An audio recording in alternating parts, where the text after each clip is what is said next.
Phòng mổ đã niêm phong. Phần 1, ca trực cuối cùng. Chào mừng quý vị đã quay trở lại với Audio 68. Đêm nay, mời quý vị cùng bước vào một câu chuyện xảy ra trong một bệnh viện đã bị bỏ hoang hơn 20 năm.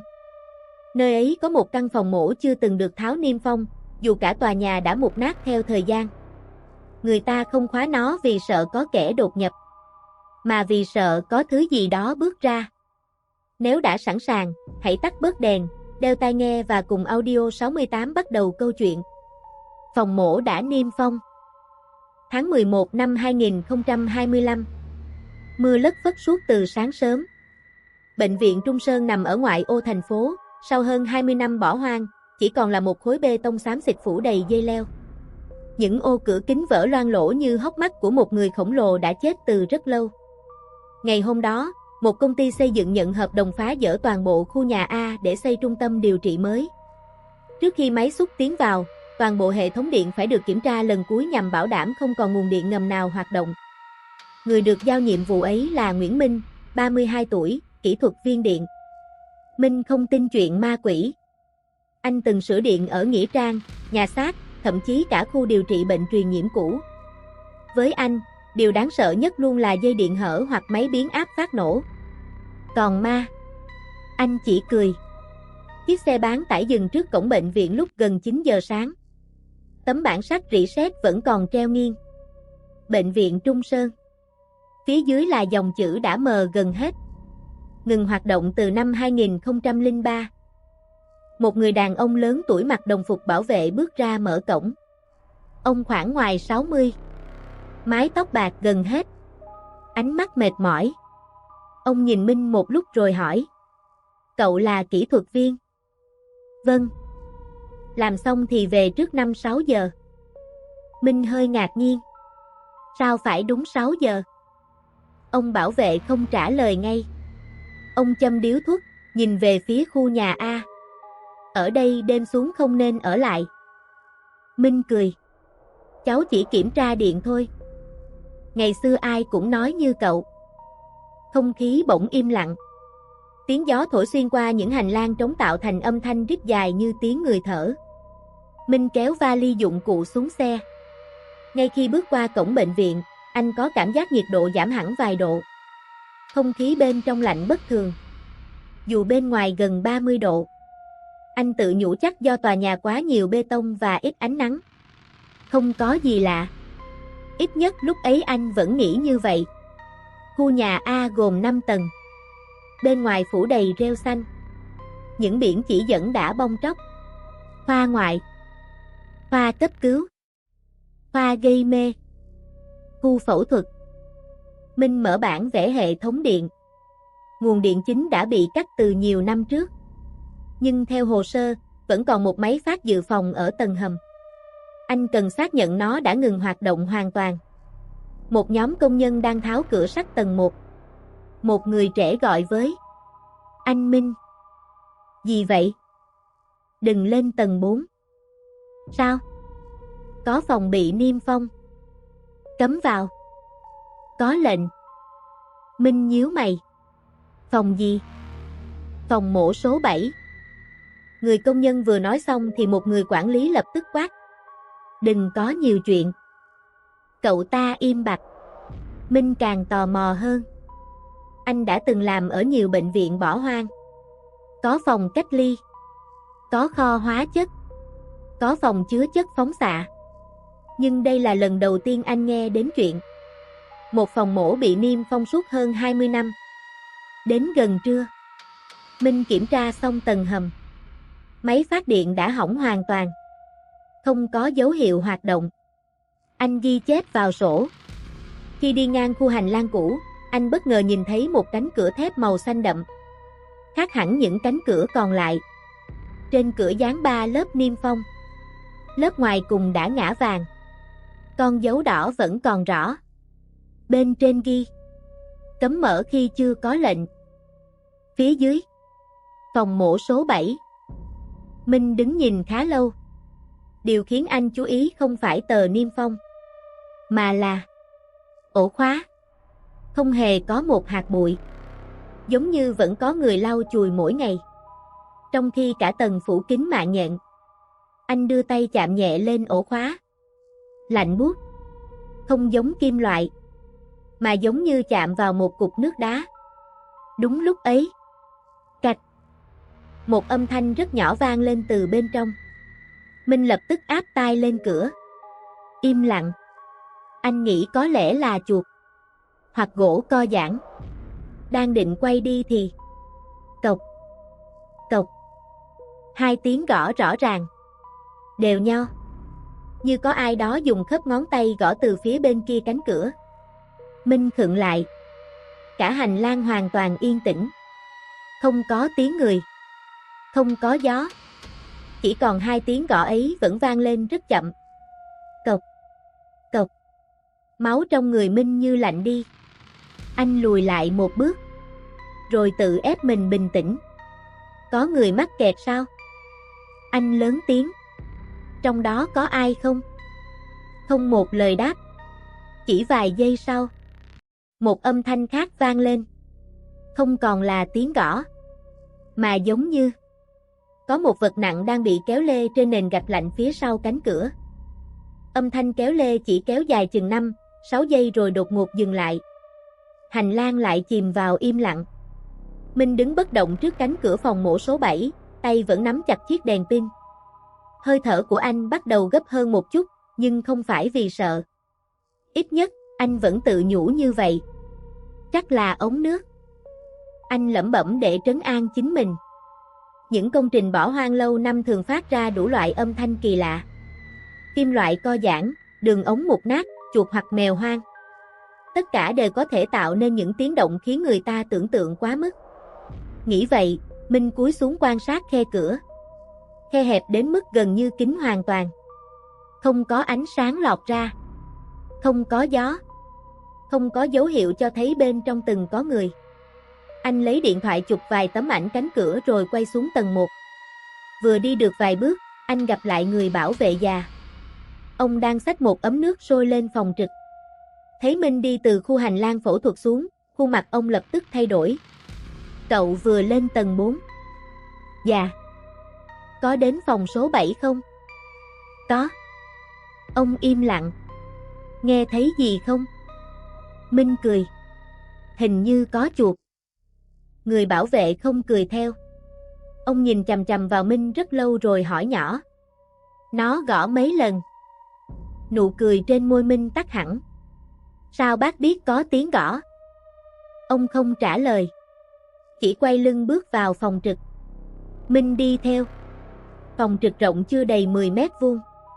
Chiếc quạt trần cũ quay chậm chạp, phát ra tiếng kẽo kẹt đều đều.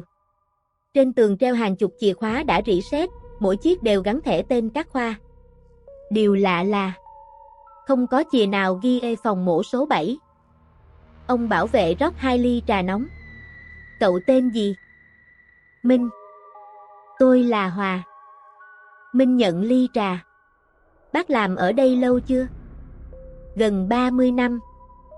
Cả lúc bệnh viện còn hoạt động. Ông Hòa gật đầu. Có chuyện gì xảy ra với phòng mổ số 7 vậy? Người đàn ông già nhìn ra ngoài cửa sổ rất lâu. Mưa bắt đầu nặng hạt hơn. Từng giọt nước đập lên mái tôn nghe lột bột. Ông nói chậm rãi. Hồi bệnh viện đóng cửa, người ta bảo là do thiếu kinh phí. Không phải sao? Đó chỉ là lý do công bố. Còn lý do thật? Ông Hòa nhấp ngụm trà. Không ai nói. Lúc đó bác vẫn làm bảo vệ mà. Ừ. Thế bác không biết? Ông cười nhạt. Biết không có nghĩa là dám kể. Minh định hỏi tiếp thì điện thoại trong túi rung lên. Là quản lý công trình. Minh, cậu kiểm tra luôn hệ thống camera cũ nhé. Bên phá dỡ muốn biết còn dây tín hiệu nào chưa tháo. Được. Tầng 2 có phòng điều khiển. Cuộc gọi kết thúc. Minh đặt ly trà xuống. Cháu đi làm tiếp. Trước khi anh bước ra cửa, ông Hòa gọi lại. Nếu sau 6 giờ mà chưa xong, thì để mai. Đừng cố. Phòng điều khiển camera nằm ở cuối tầng 2. Cánh cửa đã mục. Bên trong phủ kín bụi. Có 8 màn hình CRT cũ xếp thành hai hàng. Ở góc phòng là một tủ đầu ghi kỹ thuật số đã ngã màu vàng. Minh khá bất ngờ. Theo hồ sơ, toàn bộ hệ thống điện chính đã bị cắt hơn 20 năm. Thế nhưng, đèn báo nguồn trên đầu ghi vẫn sáng màu xanh. Rất yếu, nhưng rõ ràng đang hoạt động. Quái thật. Anh mở nắp tủ kiểm tra. Bên trong chỉ có một bình ắc quy cũ. Theo lý thuyết, loại bình này nhiều nhất chỉ duy trì được vài ngày. Không đời nào hoạt động suốt hơn 2 thập kỷ. Anh lấy đồng hồ đo điện. 12,6V. Ổn định. Giống hệt một bình mới sạc đầy. Minh cau mày. Không thể giải thích được. Anh bật các màn hình.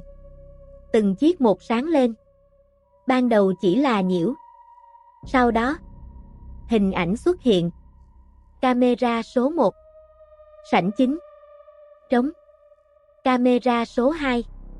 Khoa cấp cứu. Không có ai. Camera số 3. Hành lang tầng 3. Tĩnh lặng. Camera số 4. Cầu thang. Không một bóng người. Đến camera số 5. Minh hơi giật mình. Đó là hành lang khu phẫu thuật. Ngay trước cửa. Phòng mổ số 7. Mọi thứ vẫn như lúc anh vừa rời đi. Anh nhìn thêm vài giây. Không có gì bất thường. Đúng lúc định chuyển sang camera tiếp theo. Một bóng người từ từ đi vào khung hình. Là một người mặc áo phẫu thuật màu xanh. Đội mũ. Đeo khẩu trang. Đẩy một chiếc băng ca. Người ấy bước rất chậm. Đầu cúi thấp. Chiếc băng ca được phủ khăn trắng kín mít. Minh nhìn chằm chằm. Không thể nào. Anh lập tức nhìn đồng hồ hệ thống. Thời gian hiển thị 14 giờ 18 phút. Là thời gian hiện tại. Không phải video cũ. Người mặc đồ phẫu thuật dừng trước cửa phòng số 7. Đứng yên. Khoảng 10 giây. Rồi. Ngẩng đầu lên. Khuôn mặt bị khẩu trang che kín. Nhưng đôi mắt đang nhìn thẳng vào camera. Minh bất giác rùng mình. Anh chưa kịp phản ứng thì màn hình chớp tắt. Nhiễu sóng. Khi hình ảnh trở lại. Hành lang trống trơn. Chiếc băng ca biến mất. Người mặc áo phẫu thuật cũng biến mất. Giống như chưa từng xuất hiện. Minh lập tức cầm đèn pin chạy khỏi phòng điều khiển. Anh lao thẳng lên tầng 4. Hành lang vẫn vắng lặng. Không một ai. Cửa phòng mổ số 7 vẫn khóa nguyên vẹn. Lớp niêm phong không hề bị rách. Không có dấu chân. Không có băng ca. Không có bất kỳ dấu hiệu nào chứng minh những gì anh vừa nhìn thấy là thật. Anh quay trở lại phòng camera. Mở lại đoạn ghi hình. Điều kỳ lạ xảy ra. Đúng khung giờ 14 giờ 18 phút. Video hoàn toàn bình thường. Không có người. Không có băng ca. Không có bất cứ thứ gì. Đoạn hình ảnh anh vừa tận mắt chứng kiến đã biến mất. Minh ngồi lặng trước màn hình. Lần đầu tiên sau nhiều năm làm nghề, anh không tìm được một lời giải thích hợp lý. Và anh không hề biết rằng đó mới chỉ là lời chào đầu tiên của thứ đang tồn tại sau cánh cửa phòng mổ đã bị niêm phong suốt hơn 20 năm. Minh ngồi lặng trước dãy màn hình cũ gần 1 phút. Anh tua đi tua lại đoạn ghi hình lúc 14 giờ 18. Không dưới 10 lần. Mỗi lần kết quả đều giống nhau. Hành lang tầng 4 hoàn toàn trống rỗng. Không có người mặc áo phẫu thuật. Không có chiếc băng ca phủ khăn trắng. Không có bất kỳ khung hình nào ghi lại cảnh người đứng trước cửa phòng mổ số 7. Không thể. Minh tháo kính, dụi mắt rồi mở lại lần nữa. Vẫn vậy. Anh kiểm tra nhật ký của đầu ghi. Không hề có dấu hiệu chỉnh sửa. Không có ai truy cập từ xa. Không có file nào bị xóa. Tất cả đều bình thường đến mức khó hiểu. Anh vốn là người làm kỹ thuật nhiều năm, tin vào máy móc hơn cảm giác con người. Nếu mắt có thể nhìn nhầm thì dữ liệu sẽ không nói dối. Nhưng lần này, chính dữ liệu cũng như đang cố phủ nhận những gì anh vừa tận mắt chứng kiến. Bên ngoài, trời tối nhanh hơn vì mây đen kéo kín bầu trời. Đồng hồ mới chỉ hơn 4 giờ chiều nhưng ánh sáng đã xám xịt như chạng vạng. Điện thoại Minh rung lên. Là đội trưởng công trình. Xong chưa? Còn một ít. Nhanh nhé. Dự báo tối nay có mưa dông lớn. Khoảng 1 tiếng nữa. Cố trước 6 giờ. Lại là 6 giờ. Từ sáng đến giờ, ai cũng nhắc anh mốc thời gian ấy. Giống như sau 6 giờ, bệnh viện sẽ biến thành một nơi khác. Minh cất điện thoại, xách túi dụng cụ lên tầng 4 lần nữa. Lần này anh quyết định kiểm tra toàn bộ đường điện chạy dọc khu phòng mổ. Nếu đầu ghi camera còn hoạt động, rất có thể vẫn còn một nguồn điện bí mật chưa được phát hiện. Hành lang tầng 4 dài hun hút. Hai bên là những cánh cửa phòng mổ đã mục nát. Phòng số 1, số 2, số 3. Mỗi phòng đều phủ bụi dày, trần nhà bong tróc từng mảng. Riêng đến phòng số 7, mọi thứ lại khác hẳn. Nền gạch trước cửa sạch bất thường. Không một chiếc lá khô. Không một mạng nhện. Như thể có ai đó vẫn âm thầm quét dọn nơi này. Minh cúi xuống. Lần này anh phát hiện thêm một chi tiết. Ngay sát chân cửa có những vết rầy rất mảnh. Song song với nhau. Kéo dài khoảng 2 mét. Giống hệt dấu bánh xe của một chiếc băng ca bệnh viện. Anh đưa tay sờ lên nền gạch. Không có bụi. Nhưng lại lạnh buốt. Lạnh đến mức đầu ngón tay tê rần. Đúng lúc ấy, một mùi rất quen thoảng qua. Mùi cồn sát trùng. Mùi thuốc mê. Mùi cao su của găng tay y tế. Những thứ lẽ ra đã biến mất cùng bệnh viện này hơn 20 năm trước. Minh đứng bật dậy. Hành lang vẫn trống. Không có ai. Thế nhưng mùi thuốc ngày càng rõ. Anh lần theo mùi hương. Nó không đến từ phòng mổ số 7, mà từ phòng mổ số 6. Cánh cửa hé mở khoảng 10 phân. Sáng nay anh nhớ rất rõ. Cửa này đóng kín. Minh chậm rãi đẩy cửa. Két. Âm thanh bản lề vang vọng khắp căn phòng. Bên trong tối om. Anh rọi đèn pin. Một chiếc bàn mổ cũ nằm giữa phòng. Máy gây mê phủ đầy bụi. Đèn mổ treo trên trần đã rỉ sét. Mọi thứ đều phủ lớp thời gian dày đặc. Ngoại trừ chiếc khay dụng cụ inox. Trên khay có một con dao mổ. Sáng loáng. Không hề có bụi. Giống như vừa được lau sạch. Minh cau mày. Anh đeo găng tay, cầm con dao lên. Lưỡi dao lạnh ngắt. Nhưng hoàn toàn mới. Ở cán dao còn khắc dòng chữ. Bệnh viện Trung Sơn, tiến sĩ 07. Tiến sĩ 07. Anh nhẩm lại. Không phải ký hiệu phòng mổ, mà giống mã dụng cụ. Ngay lúc ấy, len keng. Một âm thanh kim loại rơi xuống phía cuối phòng. Minh giật mình xoay đèn. Không có ai. Chỉ có chiếc xe đẩy thuốc cũ nằm nghiêng. Một chiếc kéo phẫu thuật vừa rơi xuống sàn. Điều kỳ lạ là chiếc kéo vốn nằm trên tầng khay cao nhất. Không thể tự rơi xuống nếu không có lực tác động. Anh tiến lại gần. Bỗng. Rè. Chiếc đèn pin nhấp nháy. Ánh sáng yếu dần. Pin mới thay buổi sáng. Không thể hết nhanh như vậy. Trong khoảnh khắc căn phòng chìm vào bóng tối, Minh nghe thấy tiếng thở. Rất nhẹ. Ở ngay phía sau lưng. Anh quay phát lại. Không có ai. Ánh đèn pin sáng trở lại. Căn phòng vẫn trống. Chỉ có chiếc rèm ngăn khu gây mê đang khẽ lay động. Dù toàn bộ cửa sổ đều đóng kín. Minh bước từng bước đến gần. Anh kéo mạnh tấm rèm. Phía sau, không có người. Chỉ là một chiếc xe lăn cũ. Bánh xe phủ đầy bụi. Nhưng trên tay vịn có một dấu tay còn rất mới. Như vừa có người nắm vào cách đây không lâu. Minh đưa ngón tay chạm thử. Vẫn còn ẩm. Anh rút tay lại ngay lập tức. Không đúng. Không khí trong phòng bỗng trở nên ngột ngạt. Tiếng ù trong tai ngày một lớn. Rồi, từ ngoài hành lang vang lên tiếng loa nội bộ. Giọng nữ đều đều, rè rè như phát qua chiếc loa cũ. Ekip phòng mổ số 7. Xin chuẩn bị. Bệnh nhân đã đến. Minh chết sững. Anh ngước nhìn lên trần. Hệ thống loa của bệnh viện đã bị tháo dây từ nhiều năm trước. Không thể phát ra âm thanh. Thế nhưng giọng nói ấy vẫn tiếp tục, chậm rãi và lạnh lùng. Bác sĩ Trần. Bác sĩ Lâm. Điều dưỡng Mai. Kỹ thuật viên Minh.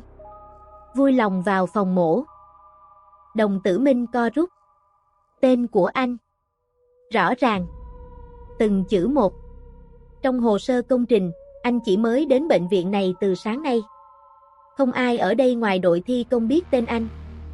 Vậy ai vừa đọc tên anh qua hệ thống loa đã chết từ hơn 20 năm trước?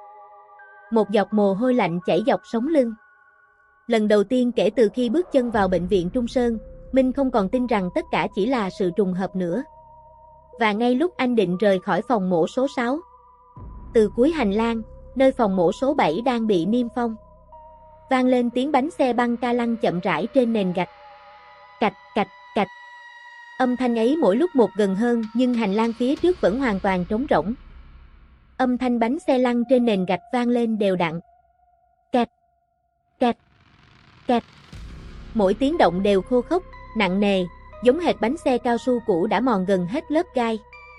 Minh đứng bất động giữa phòng mổ số 6. Bản năng mách anh nên chạy. Nhưng lý trí lại thúc giục phải tìm ra nguồn gốc của âm thanh. Anh siết chặt chiếc đèn pin, hít một hơi thật sâu rồi bước ra hành lang. Không có ai. Hành lang dài gần 50 mét chỉ có ánh sáng yếu ớt hắt vào từ những ô cửa kính bám đầy bụi. Tiếng bánh xe vẫn tiếp tục. Lần này nghe rõ hơn. Như đang lăn ngay phía trước mặt. Nhưng mắt anh hoàn toàn không nhìn thấy bất cứ thứ gì. Minh cúi xuống nền gạch. Ngay trước mắt anh, một lớp bụi mỏng đang tự tách sang hai bên. Giống như có hai bánh xe vô hình đang lăn qua. Ở giữa là một vệt kéo dài. Tựa như thân chiếc băng ca đang di chuyển. Không có người đẩy. Không có bệnh nhân. Chỉ có những dấu vết xuất hiện từng chút một trên lớp bụi. Minh vô thức lùi lại. Tim bắt đầu đập mạnh. Chiếc băng ca vô hình ấy đi ngang qua anh. Nhiệt độ xung quanh giảm xuống rõ rệt. Không khí mang theo mùi thuốc sát trùng rất nồng. Lẫn trong đó là mùi máu tanh đã khô từ rất lâu. Vệt bụi tiếp tục kéo thẳng về phía phòng mổ số 7. Đến trước cánh cửa niêm phong. Âm thanh dừng hẳn. Một khoảng lặng đáng sợ bao trùm cả tầng 4. Rồi, cộc. Một tiếng gõ từ bên trong. Ngay sau đó, cộc, cộc, cộc. Lần này không còn chậm rãi như trước. Tiếng gõ dồn dập, mạnh đến mức cánh cửa thép rung lên bần bật. Lớp niêm phong cũ khẽ lay động. Một ít bụi rơi xuống nền. Minh lùi thêm vài bước. Anh rút điện thoại gọi cho ông Hòa. Chuông reo rất lâu mới có người bắt máy. Alo. Bác Hòa. Giọng Minh gấp gáp. Bác đang ở đâu? Dưới phòng trực. Trên này có tiếng động. Đầu dây bên kia im lặng. Ở phòng số 7 phải không? Dạ. Ông Hòa thở dài. Cậu xuống ngay. Nó. Xuống ngay. Đó là lần đầu tiên Minh nghe ông lớn tiếng. Không còn vẻ điềm tĩnh như lúc sáng. Minh nhìn cánh cửa thêm vài giây. Tiếng gõ vẫn không dừng. Anh quay người chạy về cầu thang. Nhưng vừa chạy được vài mét, toàn bộ hành lang bỗng sáng rực. Đèn trần, đèn báo lối thoát, đèn phòng mổ. Tất cả đồng loạt bật sáng. Minh khựng lại. Anh ngẩng đầu. Những bóng đèn huỳnh quang đã mục nát từ lâu lại phát ra thứ ánh sáng trắng lạnh lẽo. Không chỉ tầng 4. Qua ô thông tầng, anh nhìn thấy đèn ở tầng 3, tầng 2, tầng 1 đều sáng. Giống như bệnh viện vừa được cấp điện trở lại. Trong khoảnh khắc ấy, tiếng loa nội bộ lại vang lên. Nhưng lần này không rè. Giọng nói rất rõ. Ca mổ bắt đầu sau 5 phút. Toàn bộ ekip chuẩn bị. Ngay sau thông báo ấy, từ khắp các phòng mổ xung quanh, liên tiếp vang lên những âm thanh quen thuộc. Tiếng kéo inox va vào nhau. Tiếng khay dụng cụ. Tiếng nước chảy khi rửa tay phẫu thuật. Tiếng máy monitor bíp bíp. Tiếng ai đó kéo ghế. Tiếng bước chân. Hàng chục âm thanh chồng lên nhau. Như thể cả khu phẫu thuật đã hoạt động trở lại. Trong khi Minh biết rất rõ, suốt 23 năm qua, nơi này không hề có một ca mổ nào. Một cánh cửa phía cuối hành lang chậm rãi mở ra. Rồi cánh cửa thứ hai, thứ ba, thứ tư. Tất cả đều mở. Nhưng bên trong không có người. Chỉ có ánh sáng trắng từ những chiếc đèn mổ hắt ra. Giữa hành lang, tiếng giày da bắt đầu vang lên. Cộc, cộc, cộc. Không nhanh, không chậm, đều như nhịp đồng hồ. Minh lia đèn pin về phía phát ra âm thanh. Không có gì. Nhưng nền gạch lại xuất hiện những dấu chân ướt. Từng dấu một, in rõ trên lớp bụi. Giống như có một người vô hình đang tiến về phía phòng mổ số 7. Đến trước cửa, những dấu chân dừng lại. Sau đó, từ bên trong cánh cửa thép, có tiếng khóa xoay. Cạch. Minh nín thở. Ổ khóa bên ngoài vẫn nguyên vẹn. Không ai chạm vào. Thế nhưng anh vẫn nghe thấy âm thanh chốt cửa đang được mở từ phía bên trong. Một khe hở rất nhỏ xuất hiện giữa cánh cửa và khung thép. Chỉ khoảng nửa cm. Đủ để một luồng khí lạnh buốt tràn ra. Mang theo mùi formalin, thuốc mê và mùi máu cũ. Minh còn chưa kịp phản ứng thì điện thoại trong túi anh rung liên tục. Là camera an ninh của công trình vừa gửi cảnh báo. Anh mở ứng dụng. Màn hình hiện lên hình ảnh trực tiếp từ camera đặt ngoài cổng bệnh viện. Có 3 chiếc xe tải của đội phá dỡ. Có phòng trực bảo vệ. Có cổng chính. Nhưng điều khiến Minh chết lặng là camera ghi lại hình ảnh của chính anh. Anh đang đứng bất động trước cửa phòng mổ số 7. Trong khi thực tế, anh đang ở cách cánh cửa ấy gần 20 mét. Trên màn hình, Minh chậm rãi đưa tay lên. Đặt vào lớp niêm phong. Rồi từ từ xé xuống. Minh hoảng hốt nhìn về phía cánh cửa thật. Lớp niêm phong vẫn còn nguyên. Không hề bị động tới. Anh lại nhìn điện thoại. Trên màn hình, người giống hệt mình đã xé xong tờ niêm phong đầu tiên. Sau đó, kẻ ấy ngẩng đầu, mỉm cười. Một nụ cười méo mó. Chậm rãi quay mặt, nhìn thẳng vào ống kính camera. Rồi khẽ cất môi, như đang nói với Minh một câu duy nhất. Dù điện thoại không có âm thanh, Minh vẫn đọc được khẩu hình ấy rất rõ. Đến lượt cậu rồi. Đúng lúc đó, toàn bộ đèn trong bệnh viện đồng loạt vụt tắt. Hành lang chìm vào bóng tối tuyệt đối. Và từ khoảng không đen đặt phía trước, có một bàn tay lạnh ngắt đặt lên vai Minh. Bàn tay ấy lạnh đến mức Minh có cảm giác như một cục nước đá vừa áp thẳng lên vai mình. Không chỉ lạnh, nó còn rất nặng. Như thể người đứng phía sau đang cố ghì anh xuống. Trong khoảnh khắc ấy, toàn thân Minh cứng đờ. Anh không dám quay đầu. Tiếng tim đập dồn trong lồng ngực át cả tiếng mưa ngoài cửa sổ. 1 giây, 2 giây, 3 giây.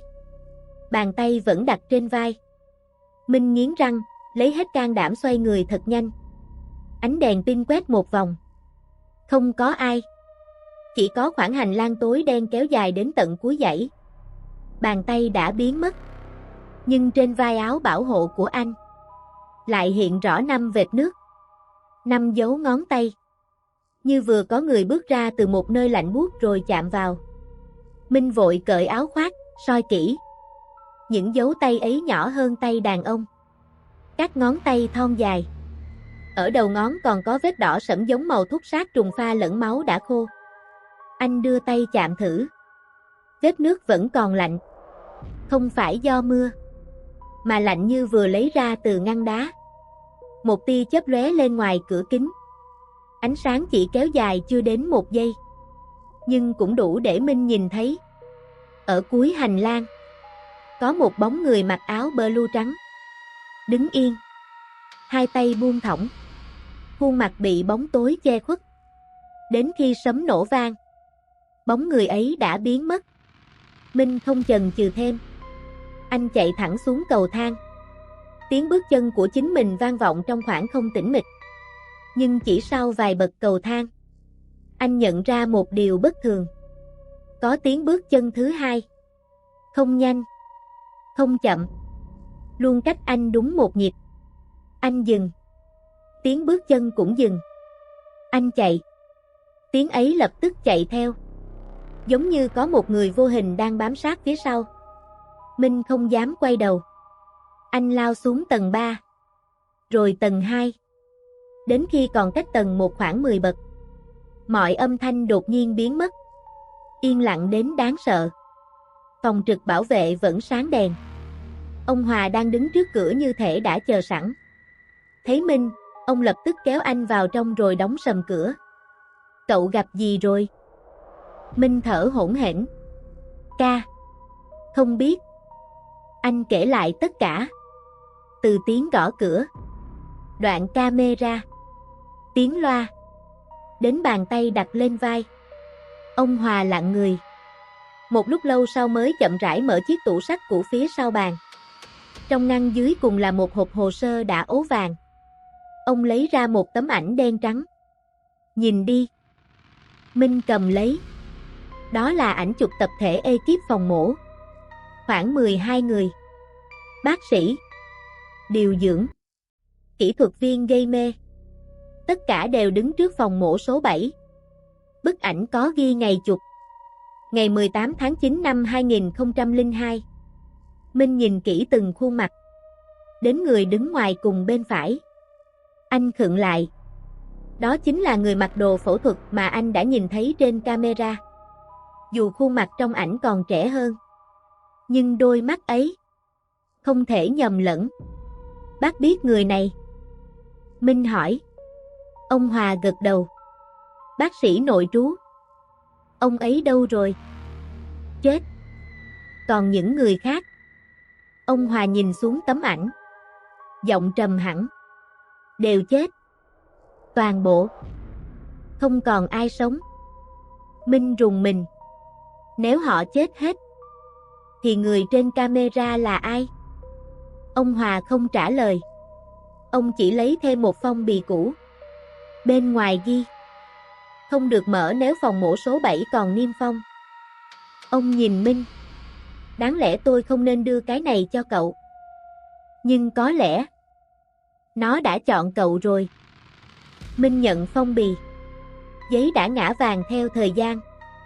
Mặt sau vẫn còn nguyên dấu sáp niêm phong. Anh cẩn thận mở ra. Bên trong chỉ có 3 thứ. Một chiếc chìa khóa đồng, một tờ sơ đồ bệnh viện vẽ bằng tay, và một mảnh giấy ghi vỏn vẹn một dòng chữ: đừng bao giờ bước vào phòng mổ số 7 sau 6 giờ tối, dù có nghe thấy bất kỳ ai gọi tên mình.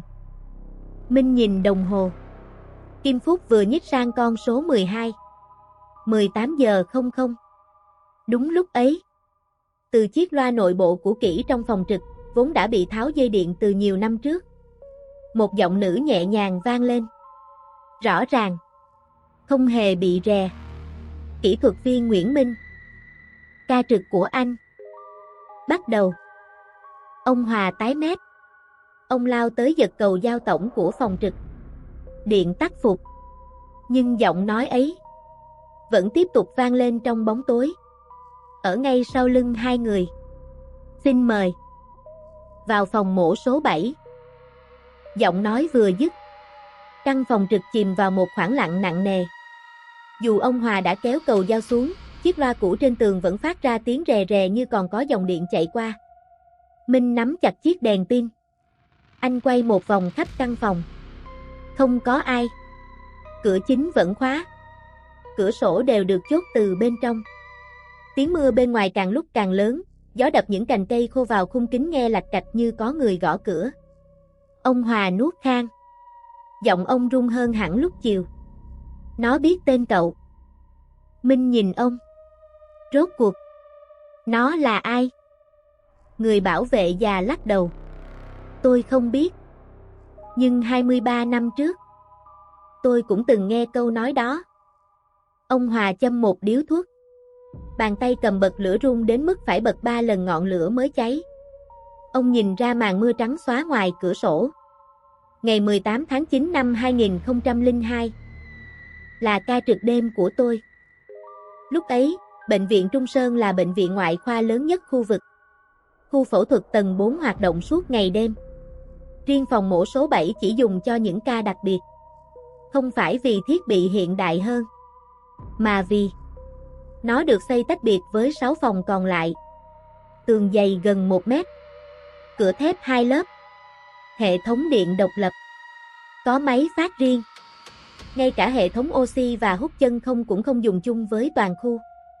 Minh nhíu mày. Tại sao phải thiết kế như vậy? Ông Hòa lắc đầu. Không ai giải thích. Tôi chỉ là bảo vệ. Nghe nói, ngay từ khi xây bệnh viện, căn phòng ấy đã có rồi. Còn cũ hơn cả bệnh viện. Đúng. Minh hơi ngạc nhiên. Nghĩa là người ta xây bệnh viện xung quanh phòng mổ đó. Câu nói ấy khiến căn phòng trực trở nên yên tĩnh đến kỳ lạ. Nếu đúng như lời ông Hòa, thì phòng mổ số 7 không phải một phần của bệnh viện, mà bệnh viện chỉ vô tình được xây bao quanh nó. Ông Hòa tiếp tục. Tối hôm đó khoảng 7 giờ, một chiếc xe cứu thương chạy vào. Không có còi, không biển số. Trên xe chỉ có 3 người. 2 người mặc quân phục, một bệnh nhân. Còn tài xế thì tôi chưa bao giờ nhìn rõ mặt. Họ đưa bệnh nhân lên thẳng tầng 4. Không làm thủ tục, không nhập viện, không có người nhà, không có hồ sơ. Minh hỏi ngay. Bệnh nhân bị gì? Tôi không biết. Từ đầu đến chân đều quấn kín băng. Ngay cả mặt cũng bị che. Chỉ hở mỗi 2 mắt. Ông ấy còn sống không? Ông Hòa im lặng vài giây. Tôi không chắc. Khoảng 8 giờ tối, ekip phẫu thuật tập trung đầy đủ. Có 8 người. Một bác sĩ trưởng, 2 bác sĩ phụ, 3 điều dưỡng, một kỹ thuật viên gây mê, một kỹ thuật viên thiết bị. Đúng lúc chuẩn bị vào phòng, một người đàn ông mặc vest đen bước đến. Không ai biết ông ta là ai. Không đeo bảng tên, không mặc đồng phục y tế. Ông ta chỉ nói đúng một câu. Sau khi cánh cửa này đóng lại, sẽ không ai được mở nó trước khi ca mổ kết thúc. Nói xong, ông ta tự tay khóa cửa từ bên ngoài, rồi đứng canh ngay trước cửa. Minh cau mày. Khóa bác sĩ ở trong? Đúng. Nhỡ xảy ra sự cố, không ai được vào. Còn người nhà bệnh nhân? Không có. Ca mổ bắt đầu lúc 20 giờ 17 phút. Theo đồng hồ ghi ca, đến 20 giờ 32 phút, toàn bộ bệnh viện mất điện. Máy phát dự phòng tự động khởi động. Riêng tầng 4 không sáng. Ông Hòa kể đến đây thì dừng lại. Ông rít một hơi thuốc thật sâu. Tôi vẫn nhớ rất rõ. Bởi vì tiếng hét đầu tiên vang lên đúng lúc điện tắt. Tiếng hét của ai? Một nữ điều dưỡng. Chỉ một tiếng, rồi im bặt. Ngay sau đó là tiếng đồ vật đổ vỡ, tiếng kính vỡ, tiếng người chạy, tiếng ai đó liên tục đập cửa phòng mổ số 7 từ bên trong. Rầm, rầm, rầm. Người đàn ông mặc vest vẫn đứng nguyên trước cửa, không hề có ý định mở. Ông Hòa hỏi. Không cứu họ sao? Người kia chỉ trả lời một câu khiến ông nhớ suốt hơn 20 năm. Nếu mở cửa, tất cả chúng ta sẽ chết. Khoảng 5 phút sau, mọi âm thanh trong phòng mổ biến mất. Không còn tiếng hét, không còn tiếng đập cửa, không còn bất cứ động tĩnh nào. Yên lặng hoàn toàn. Đúng lúc ấy, đèn tầng 4 sáng trở lại. Người đàn ông mặc vest nhìn đồng hồ, rồi lấy từ chiếc cặp da ra một cuộn giấy màu đỏ. Chính tay ông ta dán niêm phong lên cửa. 3 lớp, giống hệt những gì Minh nhìn thấy ban chiều. Sau đó, ông ta quay sang nói với toàn bộ nhân viên bệnh viện. Kể từ hôm nay, phòng mổ số 7 không tồn tại. Minh cảm thấy cổ họng khô khốc. Rồi xác của những người bên trong. Ông Hòa lắc đầu. Không ai mang ra. Bệnh nhân. Lần cuối cùng tôi nhìn thấy là lúc được đẩy vào. Còn 8 người kia. Không ai bước ra nữa. Minh im lặng. Nếu câu chuyện là thật, thì suốt 23 năm qua, sau cánh cửa niêm phong ấy, vẫn còn 9 người. Hoặc, ít nhất là thi thể của họ. Nhưng điều khiến Minh băn khoăn nhất lại là một chi tiết khác. Anh lấy tấm ảnh cũ đặt lên bàn. Chỉ vào một người đàn ông đứng ở hàng sau. Bác nói có 8 người vào phòng mổ. Nhưng trong ảnh này, có 9 nhân viên y tế. Ông Hòa cúi xuống nhìn. Khuôn mặt ông bỗng tái đi. Ông giật lấy bức ảnh. Đôi mắt mở lớn. Không đúng. Sao vậy? Hồi chiều, tấm ảnh này chỉ có 8 người. Minh nhìn lại. Tấm ảnh vẫn nằm trên bàn. Ở hàng cuối, một người mặc áo phẫu thuật đang đứng mỉm cười. Khuôn mặt trắng bệch. Đôi mắt nhìn thẳng vào người cầm ảnh. Điều đáng sợ là, ở góc dưới bức ảnh, nét mực vừa xuất hiện thêm một dòng chữ màu đỏ như máu. Vẫn còn thiếu một người. Đúng lúc ấy, từ ngoài hành lang, có tiếng thang máy của Kỷ hoạt động. Két, két. Chiếc thang máy đã bị niêm phong từ năm 2003. Đang từ từ đi lên. Và bảng hiển thị tầng phía trên cửa hiện lên con số đỏ chói. 1, 2, 3. Nó đang dừng lại ở tầng 4. Tiếng chuông thứ nhất vừa dứt, cả bệnh viện lại rơi vào im lặng. Một sự im lặng kỳ lạ đến mức Minh có thể nghe thấy tiếng tim mình đập trong lồng ngực. Ông Hòa vẫn đứng bất động, mắt hướng về phía cầu thang tối đen. Mồ hôi lấm tấm trên trán người bảo vệ già. Ông khẽ nói, như thể đang tự nhắc chính mình. Nó đã bắt đầu. Minh quay sang. Bác nói vậy là sao? Ông Hòa không trả lời ngay. Ông cúi xuống, lấy từ ngăn kéo chiếc đồng hồ bỏ túi của Kỷ đã xỉn màu. Nắp đồng hồ bật mở. Bên trong không phải ảnh người thân như Minh nghĩ, mà là một mẩu giấy rất nhỏ, đã ngả vàng theo năm tháng. Trên đó chỉ có một câu viết bằng mực đen. Nếu nghe tiếng chuông thứ 3 hãy bỏ chạy. Đừng quay đầu lại. Bác viết à? Ông Hòa lắc đầu. Không. Là người tiền nhiệm của tôi. Ông ấy đưa cho tôi trước khi nghỉ việc. 3 ngày sau, người ta tìm thấy xác ông ấy trong khu nhà xác. Minh chợt lạnh sống lưng. Không phải bác bảo bệnh viện đóng cửa năm 2003 sao? Đúng. Vậy sao còn có người trực? Ông Hòa nhìn ra màn mưa. Giọng ông nhỏ đến mức gần như tan vào tiếng gió. Vì sau khi bệnh viện đóng cửa, vẫn phải có người canh phòng mổ số 7. Đúng lúc ấy, chiếc bộ đàm đặt trên bàn trực bỗng phát ra tiếng rè. Dù pin đã tháo từ nhiều năm trước. Một giọng nam vang lên ngắt quãng. Phòng trực. Có nghe không? Ông Hòa chết sững. Đôi môi ông rung lên. Không thể. Minh cầm bộ đàm. Alo. Đầu dây bên kia yên lặng vài giây. Rồi giọng nói tiếp tục. Đừng. Mở. Cửa. Một tiếng nổ lách tách vang lên. Tín hiệu bị cắt. Ngay sau đó, từ trong chiếc loa nhỏ của bộ đàm vọng ra tiếng kim loại cào lên cánh cửa thép. Két. Âm thanh kéo dài khiến cả hai người đều nổi da gà. Ngoài hành lang, tiếng bánh xe đã biến mất. Thay vào đó là tiếng bước chân.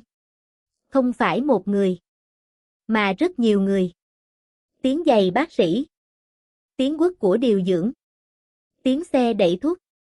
Tiếng khay dụng cụ va vào nhau. Tất cả hòa thành một khung cảnh quen thuộc của một bệnh viện đang hoạt động. Nhưng đồng hồ đã chỉ hơn 7 giờ tối. Và nơi này đã bỏ hoang suốt 23 năm.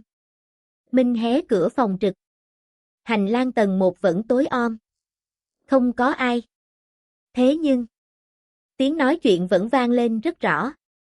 giống như hàng chục con người vô hình đang đi ngang qua trước mặt. Một giọng nữ cất lên. Bệnh nhân vào rồi. Một giọng nam đáp lại. Gọi bác sĩ trưởng. Rồi một giọng khác. Chuẩn bị phòng mổ số 7. Ngay sau câu nói ấy, mọi âm thanh đột ngột im bặt. Rầm.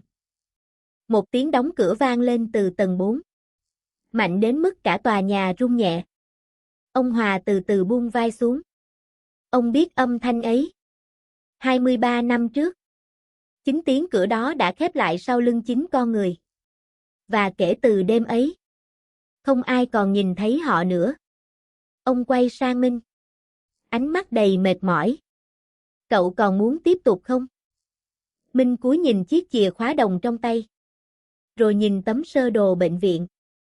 Nếu rời đi ngay bây giờ, có lẽ anh sẽ không bao giờ biết điều gì thật sự xảy ra trong phòng mổ số 7. Nhưng nếu ở lại, anh có thể sẽ không bao giờ bước ra khỏi nơi này. Một cơn gió lạnh thổi qua, làm tờ sơ đồ trên bàn lật sang mặt sau. Lần này, có thêm một dòng chữ mà cả hai đều chắc chắn trước đó chưa từng xuất hiện. Dòng chữ đỏ như máu, nét bút còn ướt. Muốn biết sự thật, hãy xuống tầng hầm B2. Ngay khi Minh vừa đọc xong, bong, tiếng chuông thứ 2 vang lên. Âm thanh trầm đục vọng lên từ sâu dưới lòng đất. Cùng lúc đó, toàn bộ đèn trong bệnh viện đồng loạt sáng trở lại. Ở cuối hành lang, cửa thang máy chậm rãi mở ra. Lần này, không còn là chiếc băng ca, mà là một người đàn ông mặc áo blue trắng, đứng quay lưng về phía họ. Trên ngực áo vẫn còn bảng tên. Dù đã cũ và loang lỗ máu. Ông ta từ từ giơ tay phải lên, ra hiệu cho Minh. Đi theo. Rồi chậm rãi bước vào bóng tối của hành lang. Không phát ra một tiếng động nào. Minh đứng lặng. Anh biết, nếu bước theo người đàn ông ấy, cuộc sống bình thường của mình sẽ chấm dứt. Nhưng cũng chính từ khoảnh khắc đó, bí mật bị chôn giấu suốt hơn 20 năm của bệnh viện Trung Sơn sẽ bắt đầu được hé lộ.